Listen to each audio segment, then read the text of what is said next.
నమస్కారం. ఈ భగవద్గీత మీద ప్రమాణం చేసి చెప్పండి. గీతలో శ్రీకృష్ణుడు ఏం చెప్పాడో అదే నేను చేస్తున్నాను. ఇంకా ఈ ప్రమాణాలు దేనికి సార్?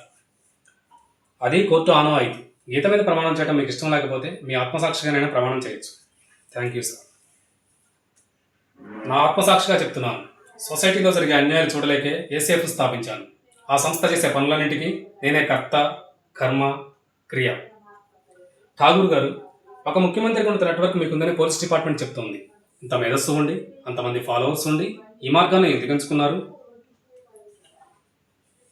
కొన్ని సంవత్సరాల క్రితం పేరు మూసిన క్రిమినల్ లాయర్ శేషగిరిరావు మిమ్మల్ని జూనియర్గా చేర్చుకోవడానికి 5,000 లంచం అడిగితే ఉన్న ఒక్క ఇల్లు అమ్మి లంచం ఇచ్చి కన్న కూతురి పెళ్లి చేయలేక కుమిలి కుమిలి చనిపోయారు మీ నాన్నగారు.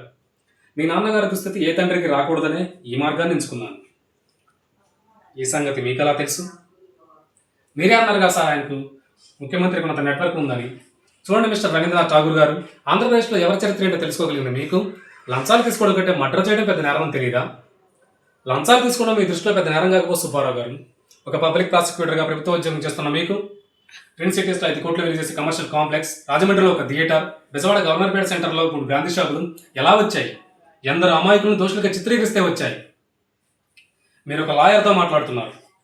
నేను మాట్లాడుతున్నది లాయర్తో కాదు, లంచగొండి, ఒక లంచగొండితో మాట్లాడుతున్నాను. మిస్టర్ ఠాగూర్,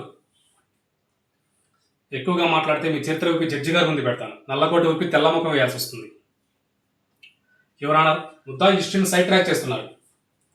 ఇష్యూ మీ దాకా వచ్చరికి సైడ్ ట్రాక్ అయిందా? ఇదే మెయిన్ ట్రాక్. ప్రస్తుతం సొసైటీలో ఉన్న మెయిన్ ప్రాబ్లం లంచం. అదే నా ఆవేదన, సగటు భారతీయుడి ఆవేదన. సార్, వయసు పైబడిన కన్న తల్లి అర్ధాంతరంగా చనిపోతూ ఉంటే కాలధర్మం అని తెలిసి ఏమీ చేయలేక కన్నీళ్లు పెట్టుకుంటాం. అలాంటి ఎందరో కన్న తల్లులను కన్న భర్తమాత లంచమనే మహమ్మారి సోకి అకాల మరణంతో అర్ధాంతరంగా మరణిస్తూ ఉంటే చూస్తూ ఎలా ఊరుకోమంటారు sir? India is the greatest country. ఒక ఇండియా 250 సింగపూర్లతో సమానం.